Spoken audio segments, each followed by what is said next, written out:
할렐루야. 아기 예수님의 탄생으로 이 세상에 하나님의 은혜와 사랑이 충만한 계절이 왔습니다. 할렐루야. 이 땅에 그 풍성한 하나님의 사랑과 은총이 여러분의 가정과 자녀와 생업 위에, 모든 삶 위에 충만하시기를 주의 이름으로 간절히 축복합니다. 할렐루야. 성음교회가 어제 재직교 재정위원회를 열어서 결산을 했는데 감사하더라고요. 그래도 또 작년보다는 올해가 또 나아졌고, 또 내년에 살림살이를 우리가 또 계획하다 보니까 방심할 단계는 아니겠지만 또 올해보단 내년이 더 나아질 것 같습니다. 할렐루야. 그 모든 것이 다 하나님의 은혜인 줄 믿습니다.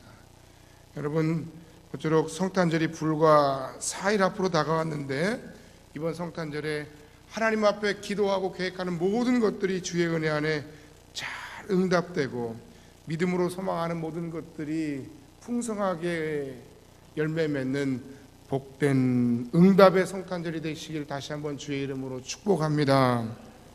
2014년 성탄절을 맞는 여러분들의 마음의 소망, 삶의 소망은 무엇입니까?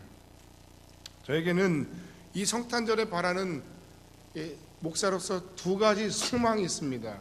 우리 모든 성도들이 먼저는 인류의 평화의 왕, 사랑의 왕으로 오신 이 예수님의 탄생을 계기로 여러분의 모든 사역의 현장, 삶의 현장, 가정, 사람들과의 모든 관계 속에 예수님으로 말미암아 정말 사랑이 풍성하고 그리고 평안이 넘치는 그런 화평케 되는 그런 성탄절이 되기를 간절히 소망해 봅니다.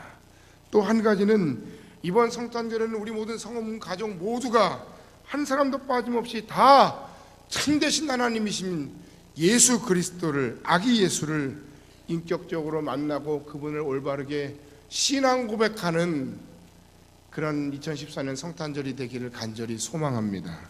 할렐루야. 제가 왜 이런 얘기를 하는 줄 아십니까? 미국의 통계이긴 한데 여러분, 예수 그리스도의 동정녀 탄생이나 성탄의 사건을 믿지 못하는 기독교인들이 그렇게 많다는 거예요. 여러분은 어떠신지 모르겠어요. 미국의 통계입니다. 미국의 감리교인의 66%가 예수님의 동정녀 탄생을 믿지 못하겠다. 미국의 장로교인의 43%가 예수님의 동정녀 탄생을 믿지 못하겠다. 미국인의 31%의 침례교인이 동정녀 탄생을 믿지 못하겠다. 희한하죠? 한국은 장로교인들이 더 신앙이 좋은데 별 반응이 없어요. 여러분, 문제는 그겁니다. 근데 이렇게 많은 사람들이 아직도 예수 그리스도의 동정녀 탄생을 믿지 못한다는 거예요. 나도 못 믿었는데 나도 정상이었나 봐. 그렇게 생각하면 안 되죠. 우리가 이번 성탄절에 참 의미 있는 일들을 많이 할 수 있어요. 불쌍한 사람들을 도울 수 있어요. 그래서 그런 일환으로 우리가 사랑의 온도계도 하고 있지 않습니까? 또는 우리가 믿지 않는 사람들뿐만 아니라 우리의 사랑하는 가족들과 정말 좋은 시간도 보낼 수 있어요. 또는 하나님이 우리에게 허락하신 귀한 지체들과 우리가 성탄절에 의미 있는 시간을 만들어서 함께 기뻐하고 함께 교제하고 하나님의 그 놀라운 은총 속에서 함께 즐겁게 행복하게 시간을 보낼 수 있어요. 얼마나 행복하고 의미 있는 시간들입니까? 할렐루야.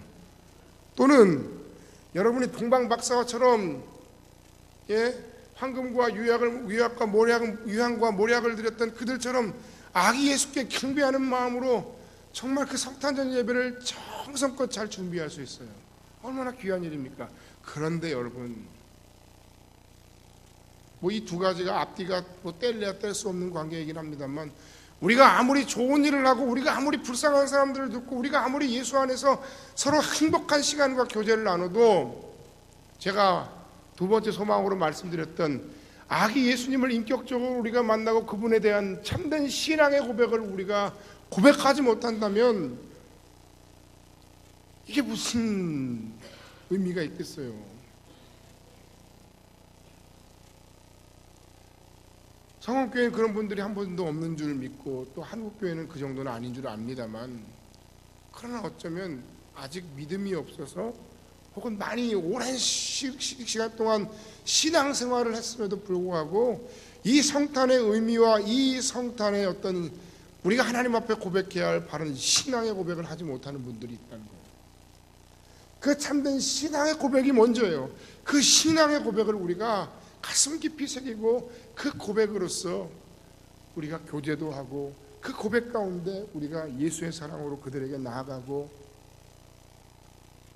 그 고백으로 우리가 진정한 고백으로 우리가 하나님 앞에 동방박사처럼 목자들처럼 아기 예수께 경배하는 심정으로 예배한다면 그것이야말로 진정한 의미 있는 성탄절을 보내는 일이 아니겠습니까? 우리가 고백해야 할 성탄절의 성탄의 신앙 고백은 과연 무엇일까요? 두 가지 고백이 있어요. 첫 번째 신앙 고백은 하나님이 사람이 되시려고 궁정녀의 몸에서 탄생하신 사건이라는 것입니다. 성탄이란 하나님이 인간이 되시려고 동정녀의 몸에서 탄생하신 사건이고, 하나님이 인간이 되시려고 동정녀의 몸에서 탄생하신 분이 바로 누구예요? 예수님이라는 거예요. 할렐루야. 이 사실을 우리가, 이 의미를 우리가 참 깊이 생각해야 돼요.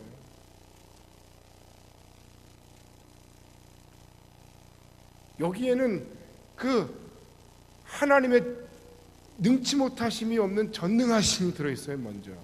왜요? 동정녀의 몸에서 탄생했다는 거예요. 동정녀의 몸에서.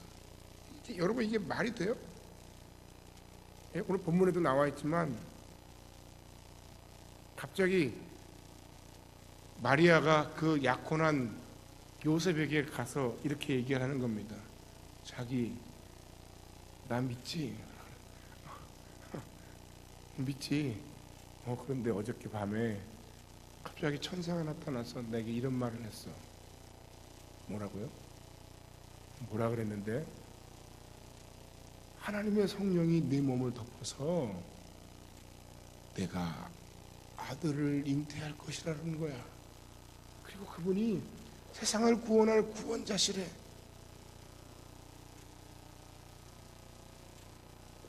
요셉이 말이 없었을 거예요. 황당하지 않습니까? 여러분이, 여기 남자분들, 여러분이 요셉이라면 이 얘기를 믿겠어요?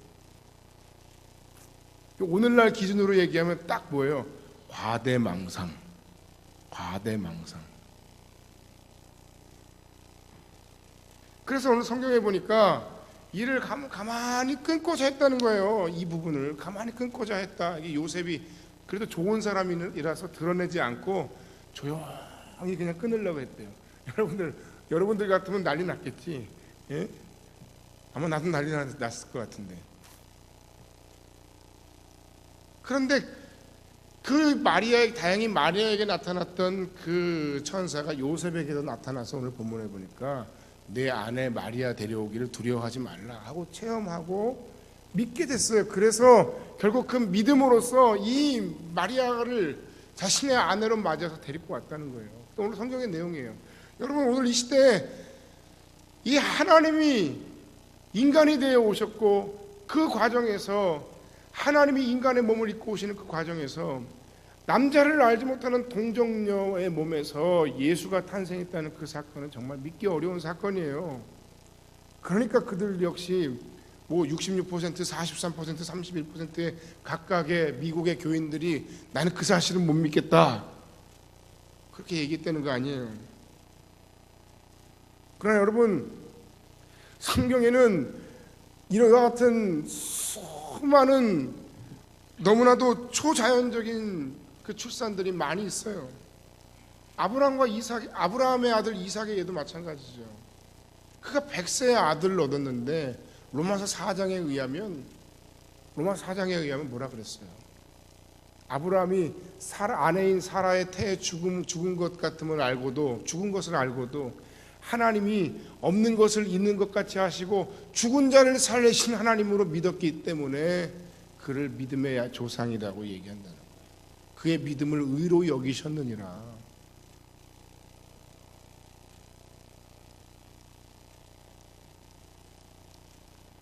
아브라함에게 그리고 사라에게 네가 아들을 낳을 거야. 그랬더니 어떻게 했어요? 성경에 보니까 웃었잖아요. 웃었어요. 그랬나? 와 하고 좋아서 깔깔거리고 웃었나요? 아니죠. 기가 막혀서 웃었죠. 그래서 이삭의 뜻이 웃음이에요. 결국 그럼에도 불구하고 아브라함 100세의 아들을 얻었어요. 사무엘도 삼손도 예수님보다 6개월 먼저 태어나서 예수님의 첩경을 평탄케 하는 사명을 받았던 세례 요한도 비슷한 경우입니다. 그러나 그하고 비교도 안 되는 예수님의 사건은 바로 이들은 다 육신의 아버지가 있지만 예수님은 육신의 아버지가 있긴 있지만 진짜 아버지가 아닌 거예요. 하나님이 인간이 되시기 위해 동정녀의 몸을 통해 탄생하신 사건,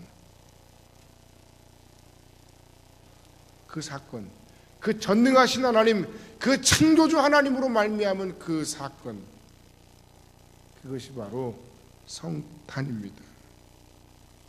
그것이 바로 초자연적인 하나님의 역사하십니다. 그 사실을 우리가 믿어야 되는 거예요. 또 사람이 인간이 되시려고 동정의 몸에서 탄생하셨다는 사건의 두 번째 의의가 있는데 그건 뭐냐면은 바로 사랑이 많으신 하나님이에요. 여러분 자식을 위해서 무엇이든지 할 수 있죠. 마음은 그럴 거예요. 능력이 안 돼서 그렇지.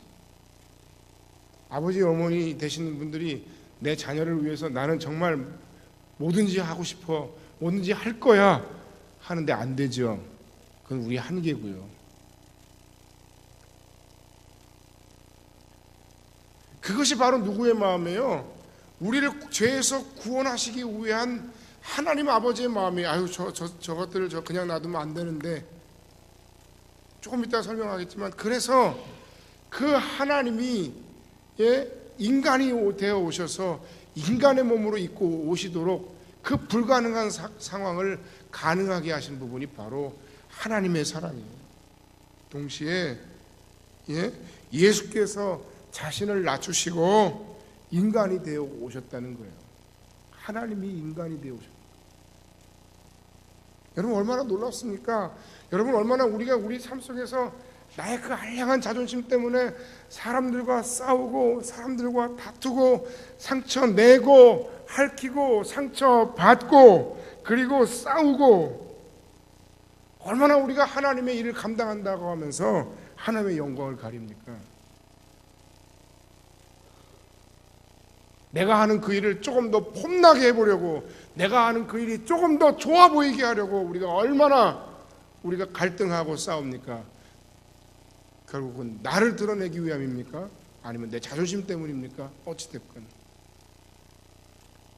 그러나 하나님이신 예수님은 하나님 아버지의 뜻을 따라 그리고 자신의 뜻을 따라 우리를 살리시겠다고 하나님이 육신의 인간의 몸을 입고 오시는 겁니다. 그 낮아지심과 그 사랑과 그 겸손, 그것이 바로 성육신, 성탄, 인카네이션, 그렇게 얘기하는 겁니다. 이것이야말로 성탄의 진정한 기적이고, 이것이야말로 우리가 하나님 앞에서 온전히 깨닫고 고백해야 할 참된 신앙 고백이에요. 그러니까 하나님이 동정녀의 몸을 통해서 인간이 되어 오셨다. 이것이 바로 성탄절에 우리가 가장 깊이 생각해야 할 본질적인 성탄의 의미이고, 우리가 깊이 묵상하며 고백해야 할 성탄의 내용이에요. 그 과정 속에서 하나님은 전능하시기 때문에 분명히 동정녀의 몸에서 육신의 몸을 통해서 오시기 위해서 동정녀의 몸을 통해 탄생하셨다는 것을 우리가 믿을 수 있어야 하고, 그리고 그 모든 과정 속에서 하나님의 사랑과 열심, 사랑의 열심, 그리고 예수 그리스도의 겸손과 사랑과 낮아지심을 통해 인간이 되어 오신 그 놀라운 사랑과 겸손을 우리가 기억하고 고백하고 본받아야 한다는 겁니다. 이 사실을 우리가 올바로 믿지 못하고 받아들이지 못한다면 성탄절이 참 우리가 몸이 건조한 시간들이 되는 거예요. 저것들 저거 뭐 하는 거야?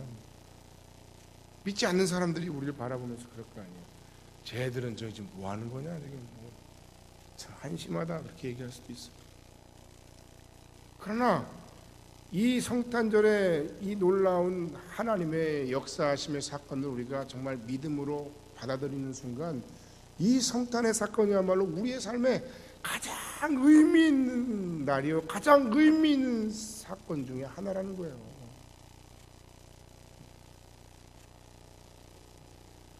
성탄절의 신앙 고백 두 번째, 첫 번째가 뭐였어요?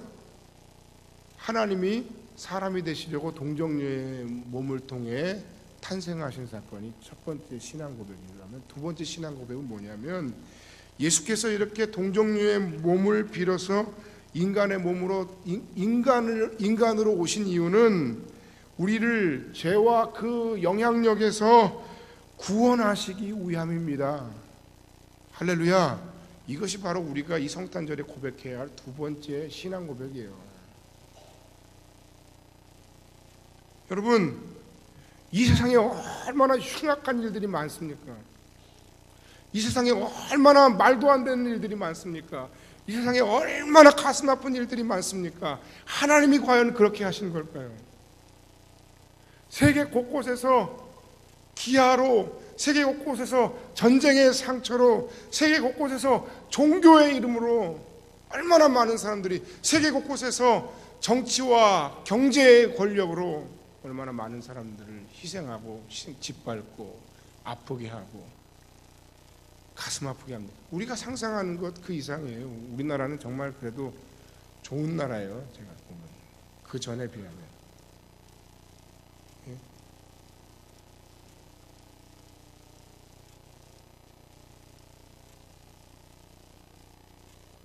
수많은 사람들이 그 흉악한 사람의 죄악으로 말미암아서 죽어가고 있어요.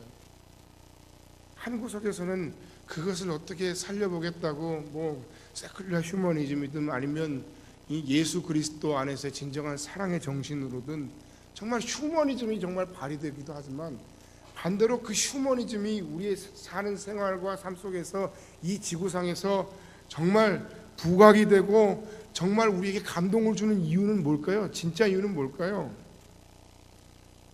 그걸 깎아내리려는 게 아니에요. 그 대단한 일인데, 그런 것들이 그렇게 우리에게 감동이 되는 이유는 이 세상이 그만큼 힘들다는 거예요. 어렵다는 거예요. 이 세상에 엄청나게 흉악한 일들이 많이 벌어집니다. 민족과 민족 간의 싸움 속에서 인종 청소가 일어나요.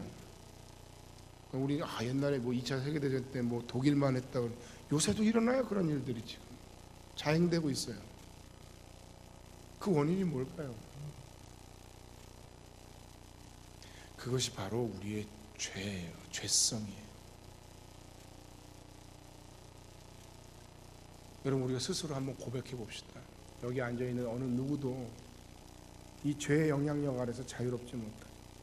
그런 환경과 그런 처지와 그런 형편이 된다면 어쩌면 나도 내가 그 상황과 내가 그 공동체와 내가 그 사람들 사이에 내가 속해 있다면 어쩌면 나도 그들과 똑같은 짓을 하고 있을 수 있는 존재. 그게 인간이에요. 그게 바로 죄예요. 죄성이에요. 성경이 말하는 원죄, 오리지널 신. 이 죄가 이 세상을 힘들게 합니다. 이 죄가, 이 죄의 영향력이 우리의 가정과 우리의 삶을 힘들게 합니다. 이 죄와 그 죄의 영향력이 우리의 교회 공동체 속에서 크고 작은 분쟁들을 일으키게 합니다. 이 죄와 죄의 영향력들이 우리 내 모든 삶의 요소 가운데 나를 정말 너무너무 힘들게 하고 발목을 잡습니다. 다른 사람을 이해하지 못하게 합니다. 너무너무 날카로워요.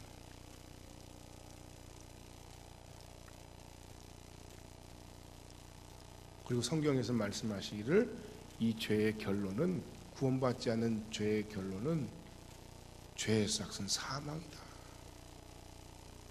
영벌에 이를 수밖에 없다.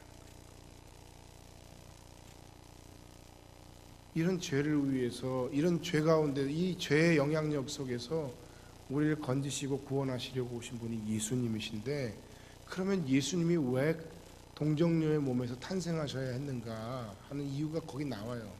뭡니까? 우리의 구원자는 죄가 없는 분이셔야 한다는 거예요. 사람을, 구약 시대에는 사람의 죄를 대신해서 동물을 잡아 죽였어요. 그리고 제사하면서 뭐라고 얘기했냐면 나의 죄를 너에게 전가하노라 그랬다고. 이 양이 죽는 건 누구 때문에 죽는 거예요? 내 죄 때문에 대신 죽는 거예요. 원래는 그 내 죄 때문에 내가 그 자리에서 죽었어야 돼요. 우리 살아오면서 뭐 다 착하고 좋은 분들이지만 살아오면서 사람들에게 지탄받을 만한 죄, 사람들에게 손가락질 당할 만한 죄, 심지어는 내가 스스로 생각해도 죽어 마땅한 죄를 우리가 짓고 살아온 경우가 혹시 없습니까? 어쨌든 그 모든 죄로 말미암아 우리가 죽어야 하고, 그 죄로 말미암아 우리가 뭔가 형벌을 받아야 마땅한데, 그것을 대신해서 구약 시대에는 어린 양이 우리를 대신해서 죽었다면, 우리의 죄를 대신할 누군가는 하나님도 아니고 사람이어야 하는데, 그냥 사람은 뭐 내가 여러분들을 위해서 죽겠습니다 하면 그렇다고 해서 인류의 모든 죄가 없어지는 것이 아니라는 거예요. 인류의 모든 죄를 대표해서 누군가 한 사람 죽는 것으로 하나님이 인류의 모든 죄의 문제를 해결하시겠다고 약속하셨던 거예요. 그게 은혜예요. 그 예수 그리스도께서 그 어린 양으로 이 땅 가운데 오셔서 죽으심으로 말미암아 그 죽으심을 믿기만 하면 믿는 자들은 죄가 없어 라고 하나님이 인정하시겠다는 거예요. 그것이 은혜예요. 우리의 죄가 정말 없어진 것이 아니라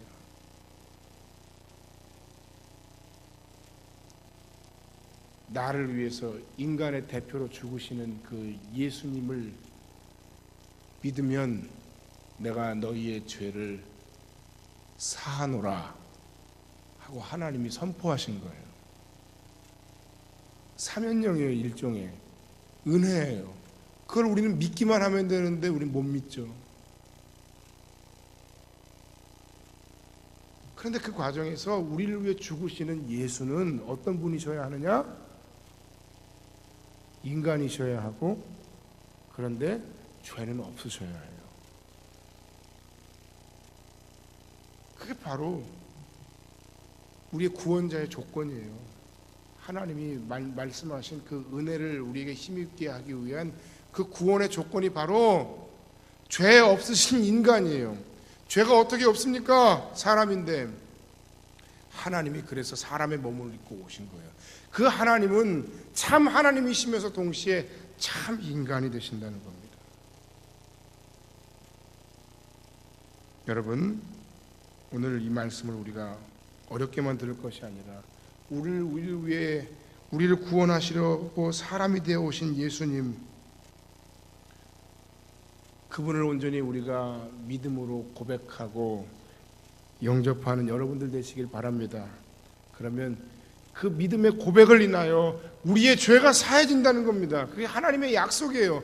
은혜의 약속이에요. 은혜의 선포예요. 그 예수를 우리가 믿음으로 고백하고 내 마음에 받아들이고 그 예수님을 의지하여 우리가 회개하기만 하면 하나님은 내 모든 죄를 사노라 그렇게 말씀하신다는 거예요. 그것이 하나님의 은혜고, 그 은혜가 내 삶에 임하기 위해서는 그 우리의 죄를 위해서 오신 아기 예수를 우리가 믿음으로 고백하고 받기만 하면 되는 거예요. 할렐루야, 할렐루야. 이 성탄을 통해서 그러므로 우리가 받을 수 있는 가장 큰 은혜와 축복은 바로 이 죄사함의 확신과 구원의 은총입니다. 종교개혁자인 칼빈은 이런 얘기를 했습니다. 예수님이 우리의 몸을 취해서 자기 몸을 삼으셨습니다. 우리의 살을 자기의 살로, 우리의 뼈를 자기의 뼈로 만들어 우리와 하나가 되게 하셨습니다. 만일 예수님이 하나님이시기만 하신다면 그는 죽음을 느낄 수 없었을 것입니다. 만일 예수님이 인간이시기만 한다면 그는 죽음을 정복할 수 없었을 것입니다.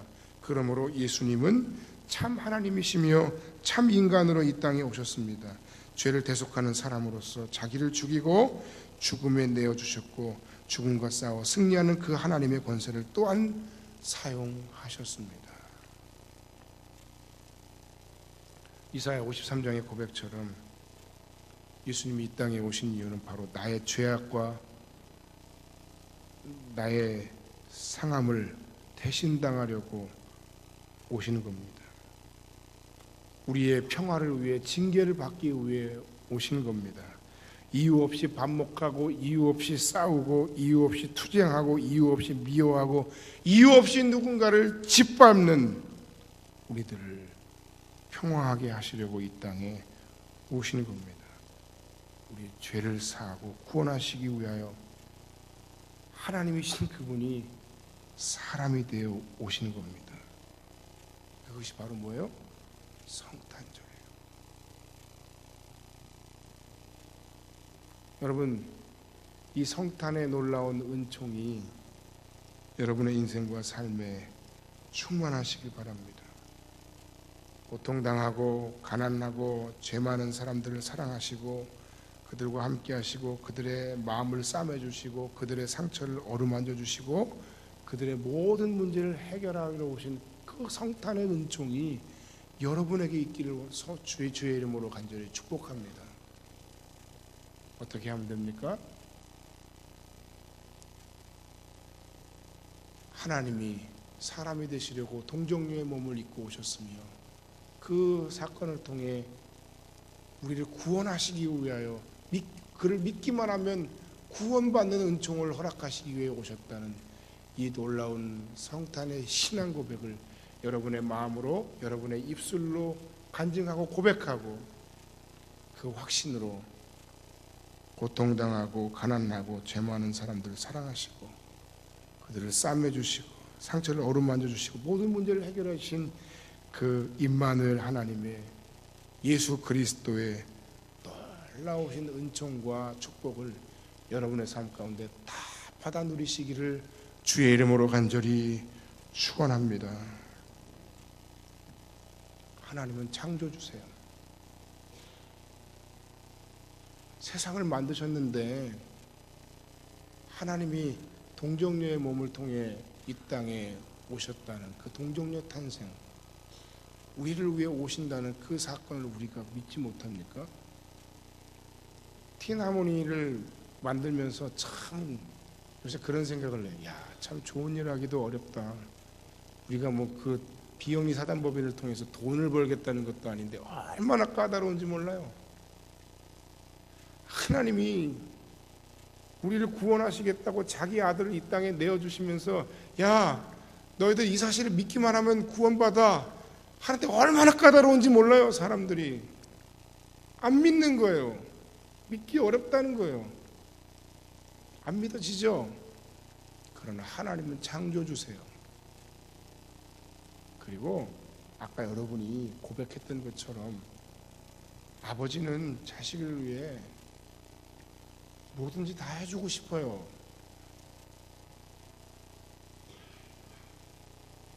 나는 엄마는 아니라 잘 모르겠는데 엄마도 그럴 거예요.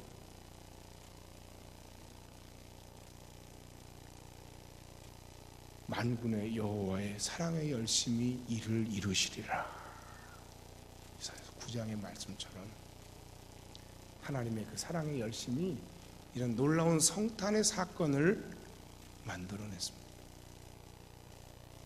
이 성탄절에 하나님 행하신 놀라우신 위대한 역사, 그 사랑의 사건을 우리가 제대로 알고 제대로 고백해서 그 고백 속에서, 그 믿음의 고백, 신앙의 고백 속에서 여러분이 감당하는 모든 불쌍한 사람들을 돕고 성도 안에 아름답게 교제하고 그리고 하나님 앞에 나와 엎드려 참으로 경배하고 찬양하고 예배하는 여러분의 그 모든 열심들이 하나님 안에서 정말 진정으로 의미 있는 그 하나님의 은혜를, 그 믿음의 고백, 그 신앙의 고백으로 말미암아 그 은총과 사랑과 축복을 정말 많이 받고 누리는 2014년 복된 성탄절의 주인공들이 다 되시기를 주님의 이름으로 간절히 축원합니다. 기도하겠습니다.